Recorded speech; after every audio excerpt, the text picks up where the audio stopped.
नमस्कार, स्वागत आहे तुमचे आपल्या अजून एका छानशा रेसिपीमध्ये.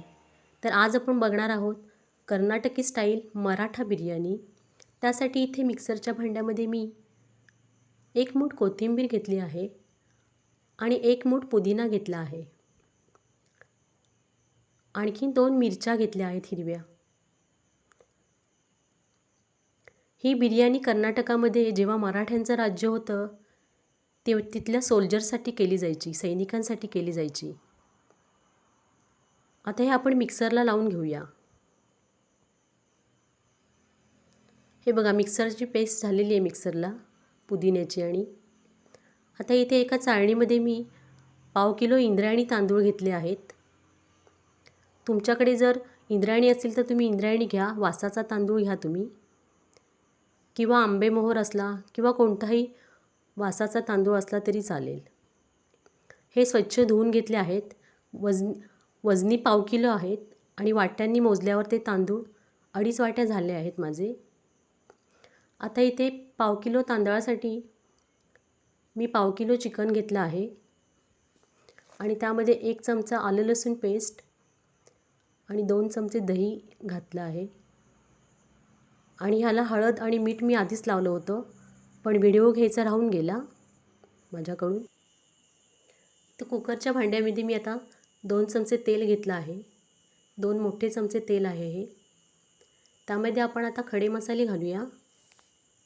हे बघा खडे मसाले: 2 तमालपत्र, 4 दालचिनी, 1 मसाला वेलची, 2 हिरव्या वेलच्या, 4-5 काळे मिरी आणि 2-3 तुकडे दालचिनीचे घेतले आहेत.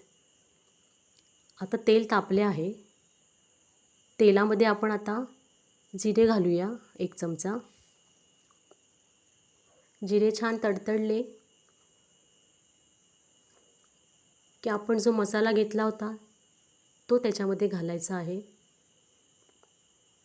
आणि छान तळायचा आहे. करपू द्यायचं नाही आहे. करपला तर त्याचा वास वेगळा येतो. आता इथे 4 मिरच्या मी टाकल्या आहेत तेलामध्ये, हिरव्या मिरच्या. आणि इथे पातळ चिरलेले 2 कांदे घातले आहेत उभे. आता हे छान परतू द्यायचे. छान परतले पाहिजेत ते. कांदा छान लाल होईपर्यंत परतायचा आहे, करपू द्यायचा नाही.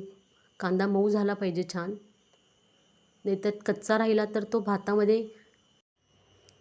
भातामध्ये एकजीव होत नाही तो कांदा. ही बिर्याणी कर्नाटकमध्ये द्रोणामध्ये दिली जाते, त्यामुळे तिला द्रोणा बिर्याणी पण म्हणतात. आता इथे मी चवीनुसार मीठ टाकलं आहे, त्यामुळे कांदा मऊ होण्यास मदत होईल. मीठ चांगलं कांद्याला लागलं गेलं पाहिजे. आता त्यामध्ये आपण हिरवी मिरची, पुदिना आणि कोथिंबिरीची पेस्ट टाकायची आहे.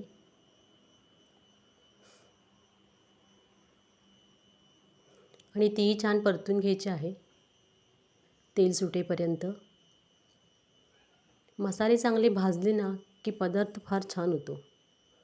मसाले जर का भाजले नाही तर पदार्थ नाही छान होत. त्यामुळे इथे मी मसाले छान परतून घेत आहे. हे बघा इथे छान आता परतला आहे. आता त्यामध्ये मी आलं चटणीची पेस्ट टाकत आहे 2 चमचे. ती छान परतून घ्यायची.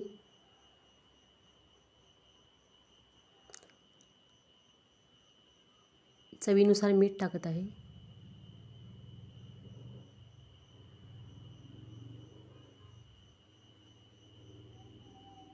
आता त्यामध्ये लिंबू पिळायचं आहे. आपण अर्ध लिंबू पिळायचं आहे.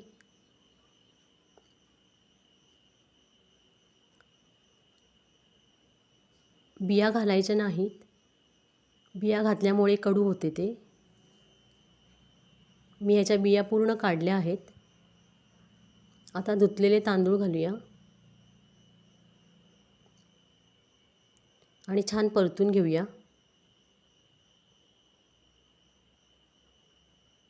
थोडं परतलं की चिकन घालायचं आहे त्यामध्ये आणि चिकन आणि तांदूळ छान परतू द्यायचे आहेत.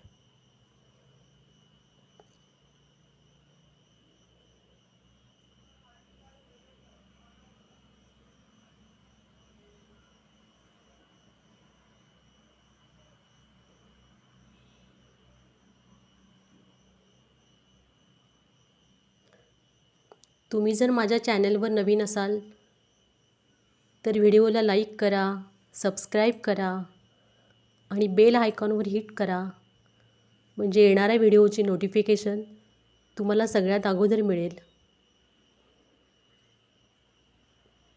छान परतलं गेलं आहे आता ते. आता 2 चमचे तूप घालायचे आहे, साजूक तूप.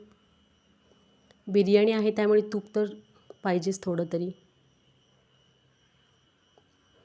आता त्यामध्ये गरम पाणी घालायचं. हे गरम पाणी मी 2.5 वाट्यांसाठी 4 वाट्या पाणी घेतलं आहे, कारण इंद्रायणी तांदूळ थोडा चिकट असतो. जर का पाणी जास्त झालं तर फारच चिकट होईल तो. आता याला झाकण लावून एकच शिट्टी काढणार आहे. एका शिट्टीमध्ये व्यवस्थित शिजतो तो. हा बघा, भात इथे आपला आता तयार होत आहे. भात छान तयार झाला आहे. बिर्याणी म्हणा, भात म्हणा, काही म्हणा तुम्ही. आपलं ताट तयार आहे. या जेवायला सगळ्यांनी. आता भेटूया पुढच्या रेसिपीमध्ये. तोपर्यंत बाय बाय आणि नमस्कार.